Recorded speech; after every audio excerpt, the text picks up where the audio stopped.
Welcome to Mindful Minutes. Today's quote is, "You can't pour from an empty cup." Mhm. It's a phrase we've probably all heard, right?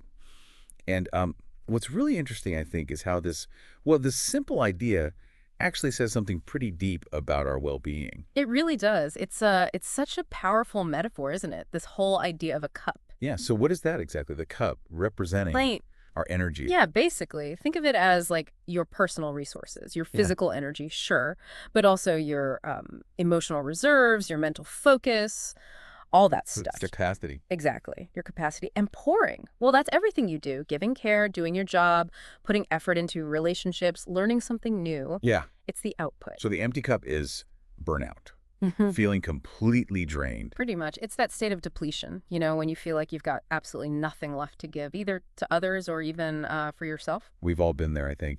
Oh, definitely.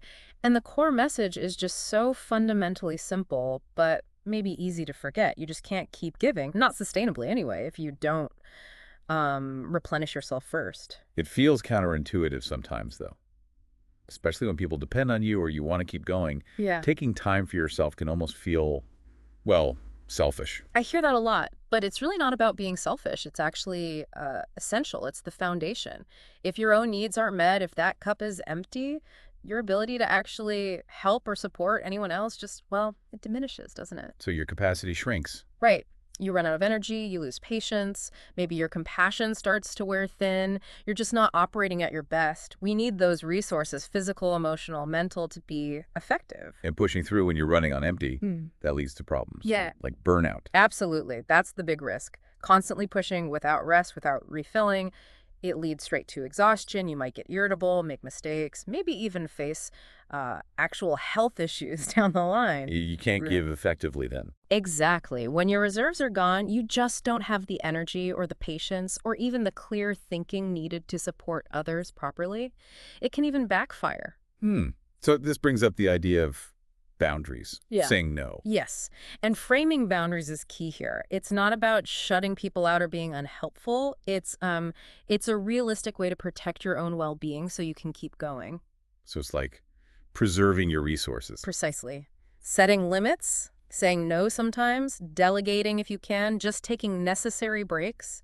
It allows you to give sustainably over the long haul, not just burning out in a blaze of glory. Okay, that makes sense. So if the cup is getting low, how do we actually refill it? What does that look like in practice? Well, there are lots of ways, and it can be different for everyone, but some fundamentals. Rest and sleep are huge, like really foundational for recharging physically and mentally. Can't skip on sleep. Definitely not. And then there's things like mindfulness or meditation. Even just a few minutes can help reset your mind, give you a bit of clarity. Like hitting a pause button. Yeah, exactly. And movement. Getting outside, going for a walk, spending time in nature. That can be incredibly revitalizing. Gets you out of your head a bit. It does. Also, don't underestimate hobbies or activities you do just for fun. Things that aren't about productivity, just pure enjoyment. They fill the cup too.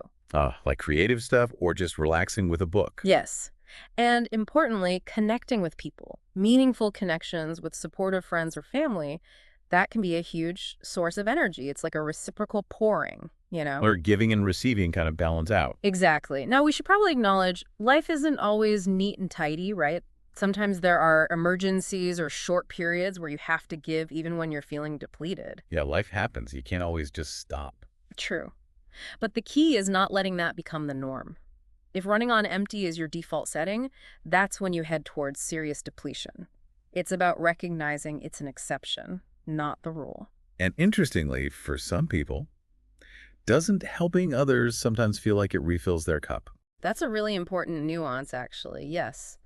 For some, acts of service or helping others, especially when it aligns with their values, can be energizing. It can give a sense of purpose. So it's not always draining. Not always, but even then, balance is key. You still need to be mindful of your overall energy levels and not push past your limits consistently. It's also worth just briefly mentioning that the ability to easily refill your cup isn't the same for everyone. Circumstances matter. Right. External factors play a role. They do, but the principle remains. True generosity, real sustainable service or work or care, It requires finding that balance. It can't be built on constant self-sacrifice. That just doesn't last. So bringing it all together, the main takeaway seems to be that looking after yourself, prioritizing your well-being, it's not selfish at all. Not in the slightest. It's actually essential if you want to be able to show up for others or for your work or for anything really in a sustainable way. Taking that time to refill your cup means you actually have more to give in the end. And maybe you can give more joyfully, too. Absolutely. You give from a place of fullness, not resentment or exhaustion. It's better for everyone involved. So maybe a good question for everyone listening to think about is, looking at your own life, what's one small thing you could do this week? One intentional way to refill your cup so you have more to give? That's a great reflective question. Just one small thing. Thank you for listening. Take a breath. See you next time.